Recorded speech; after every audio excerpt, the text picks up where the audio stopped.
The Lord be with you. And with your spirit. A reading from the Holy Gospel according to Mark. Glory to you, O Lord. After John had been arrested, Jesus came to Galilee proclaiming the gospel of God. This is the time of fulfillment. The kingdom of God is at hand. Repent and believe in the gospel. As he passed by the Sea of Galilee, he saw Simon and his brother Andrew casting their nets into the sea. They were fishermen. Jesus said to them, "Come after me, and I will make you fishers of men." They abandoned their nets and followed him. He walked along a little farther and saw James, the son of Zebedee, and his brother John. They too were in a boat, mending their nets. Then he called them. So they left their father Zebedee in the boat, along with the hired men, and followed him.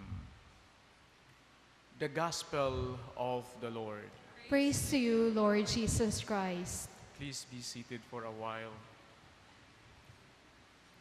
Sino ba ang nakaranas dito ng mangisda? Kahit habi lang, taas ang kaliwang paa, ay kamay. Yung habi lang, wala. Sige nga, ilan? Isa, dalawa, less than 10.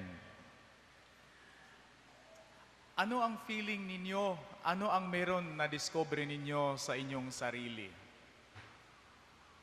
Wala lang.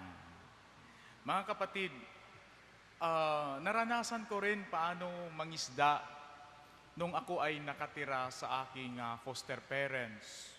Hindi ako nangisda sa Pilipinas. Sa Norway ako napadpad kasi doon sila nakatira. When I was there, walang ibang libangan kundi dagat. So doon ako natuto paano managat, paano mangisda. Kaya lang minsan nagtataka ako, bakit may color coding? Akala ko sa MMDA lang ang may color coding. Yung mga pain nila, may mga color coding.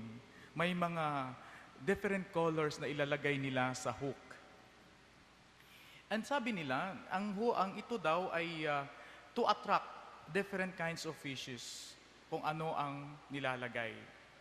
Minsan, worms, pero kalimitan yung mga artificial. Alam niyo po, one thing na na-discover ko sa pangingisda ay ang taong marunong mangisda ay pasensyoso, marunong maghintay, walang kasiguraduan kung kailan kakainin ang kanyang pain. Pero one thing is kailangan mong galaw-galawin ang iyong pain, ang iyong hook, para ito'y ma-attract ang isda. You know, they cast their line, fishermen cast their line into the water and wait for a fish to swim and bite the hook. You know, sometimes plain hook, yung wala lang, it doesn't attract the fish. And there must be something on the hook so that the fish will attract. People who do a lot of fishing have many ideas about what works best to attract the attention of a fish. What they use, yung pain. At itong pain na ito ay nakadepende kung ano ang klaseng isda ang makukuha. If you ask a person who likes to fish, what is the best bait to use? Most are eager to tell you what works best. When Jesus passed along the Sea of Galilee, he saw Simon and his brother nangisda, at sila ay nakita ni Jesus at inimbitahan ni Jesus at sinabihan, "Come after me, and I will make you into fishers of men." Alam niyo po, ang Diyos, tayo ay inimbitahan ng Diyos. Hindi Sa iba or saan tayo kung hindi? Mostly kalimitan, tayo inimbitahan ng Diyos in our state of life. Diyan tayo ating makikita at matatagpuan tayo ng Diyos sa ating trabaho, sa inyong ginagawa, sa inyong bahay. Hindi na kailangan na sana nandoon ako para matagpuan din ako ng Diyos. Sana mangingisda ako para matagpuan din ako ng Diyos. Hindi. Matatagpuan ka ng Diyos kung ano ka. Kung ikaw ay isang ina, sigurado matatagpuan ka ng Diyos. Kung ikaw ay isang ama, ikaw ay matatagpuan ng Diyos. The Bible tells us that immediately they left their fishing nets and followed him. He went on a little farther. Jesus saw James and his brother John bending their nets and asked them also to follow him. And immediately they also followed Jesus. Today, the church invites us to change our ways. And through Jesus is telling us that we will therefore have to pay attention to what Jesus is saying, what Jesus is inviting us while correcting and improving what is needed. Any human action connects with God eternal designs about us, and with the vocation to listen to Jesus, to follow him in everything, and to proclaim him just as the first disciples did, as millions of people have done, and also as we try right now. We now have the opportunity to find God through Jesus Christ. It is now, therefore, the moment of our life to connect us to either a happy or a miserable eternity. It is also now the time God provides us with to meet him, to live as his sons, and to make our daily events to become loaded with the divine transcendence, Jesus Christ, with his life through time has poured on them. We cannot miss this opportunity. Our life may be more or less lengthy in time, but will always be too short, for the world is in its present form is passing away. And afterwards, the eternity with God and with his faithful followers in a life full of happiness and glory, or far away from God with those unfaithful to him in a life of total darkness.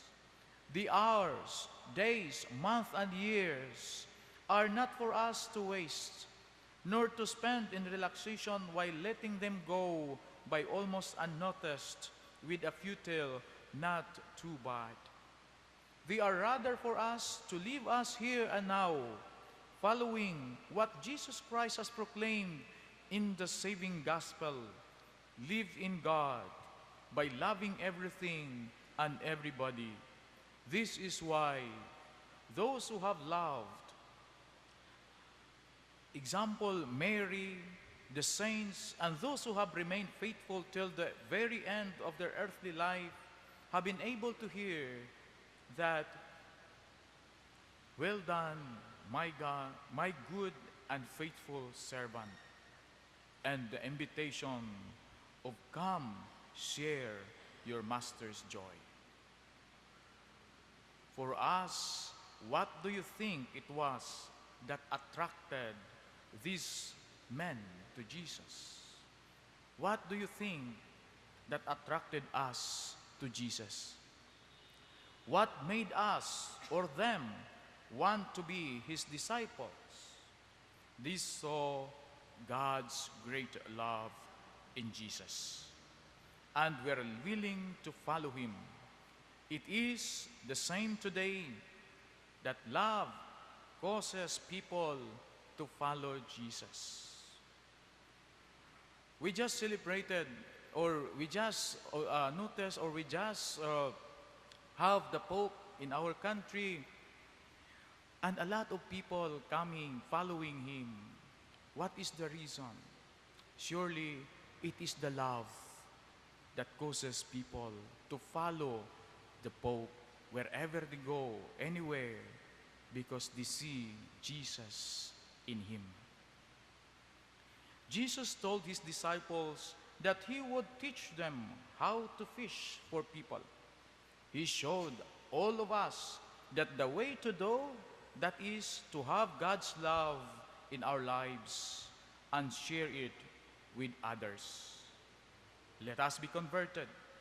We shall love and we shall be happy starting now.